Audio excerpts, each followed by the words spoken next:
Okay, so joining me today, Alexi, one of my best mates. No, not really my best mate, but certainly the guy who writes all our copy for us. Alexi from Fubi, and I'm going to attempt Neokleos. Not bad, man. Pretty close. Neokleos.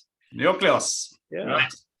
So Alexi's going to be joining us at our next planning workshop, and he's going to be doing an hour on writing content, on making sure that you've got some level of communication. So let's call it lead nurture or marketing.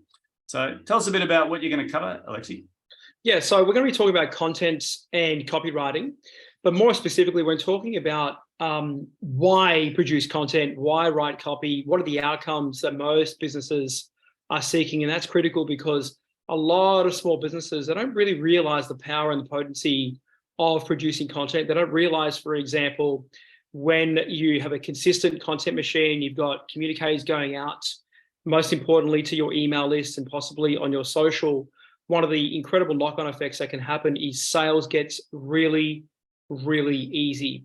The people that have engaged with your content in the past, when they reach out to you to inquire about your products or your services, you're not really having a sales conversation per se. You're just having a very pleasant and easy conversation that oftentimes naturally leads to a sale. So we're going to be talking about how to craft content to a degree. We'll make it too far into the tactics, not just yet. We're going to talk about how to craft content and what content looks like that can start to engage people, to go from just being peripherally aware about what you do to being very aware to what you do and then ultimately inquiring. We're going to be talking about the importance of how to kick off an email marketing machine, or actually any sort of content machine in any business at all, whether it's email communication, whether it's video, whether it's something on social. We're going to talk about the key principles that go into really good content.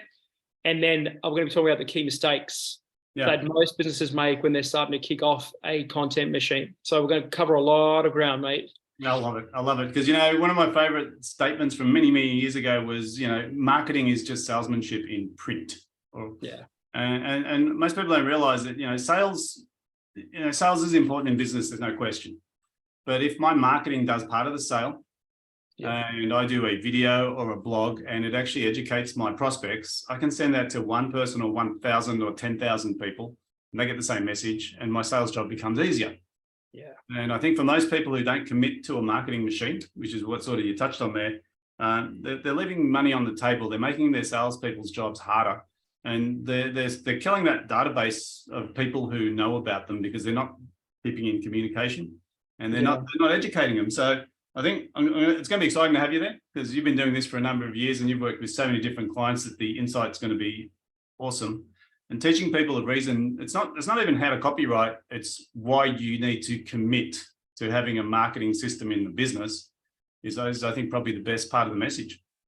You know what, you said something before about leverage. So let's round this out with a quick little story. Probably 2 weeks ago, one of our partner businesses, well into an 8-figure business, we looked at their post-event follow-up sequences. So people jump onto a webinar, it's thousands of people at a time. And usually we sell something off the webinar, but most people don't buy, like 90% of people. So therefore we follow up with them via email and SMS to get them into a phone conversation. Well, we tweaked the existing messaging, added some more emails and SMSs into the follow-up. And keep in mind, this is a well into an 8-figure business. And just with some tweaks and some tightening and some amendments here and there, we're able to double the number of appointments for the sales team. Right. But now what you said before was leverage. Now that work is done. One time, week in, week out, week in, week out, the appointments keep rolling in perpetuity. Forever.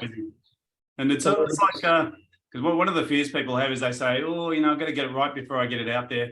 And one of my favorite sayings is you can't steer a parked car.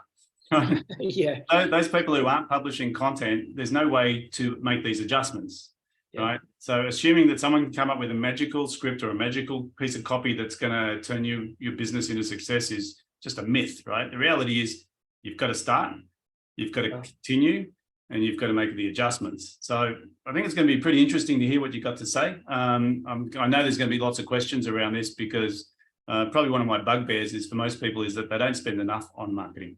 Yeah. I'll tell you something, man. Like going back to that quick little narrative from before, previously, for every 1,000 people that that show up to a webinar, 10% of people were booking a chat afterwards from the prior follow-up sequence. Now it's 20%, we doubled it. Now, why don't you think about something? Most businesses don't really do any follow-up, right? So just think about the money lost if, in this client's case, for example, we behave like most other businesses. In other words, did no follow-up.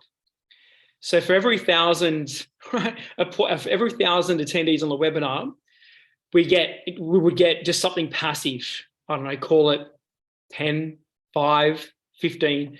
But with the initial sequencing play, we were getting 10%, 100. Yep. And now with the one that we tweaked, we're getting 220%.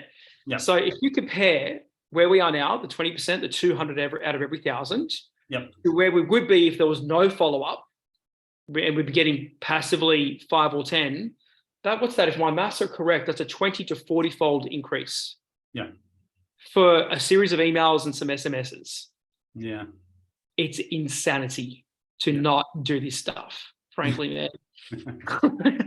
So there you go. It is interesting because as you said that, I thought, the marketing spend was the same. Yeah. In those three scenarios, right? And most people do this. They go and spend all their money on, I call Google and Facebook the vacuum you stick into your bank account. Yeah. They'll take as much money as you let them, which is fine. That's their job. Yeah. But if you don't optimize the funnel, if you don't optimize the follow-up, then you're just throwing that money down the toilet. Yeah, it's true. It's true. Amazing. So look, I'm excited. I can't wait to hear what you got to say, and I can't wait to hear how you answer some of these interesting questions that are going to come up. So looking forward to having you on the show. The show, I call it. It's a planning workshop. It's not a show, right? Yeah. So awesome, awesome. Yeah. Appreciate you tuning in. Likewise. I look forward to it.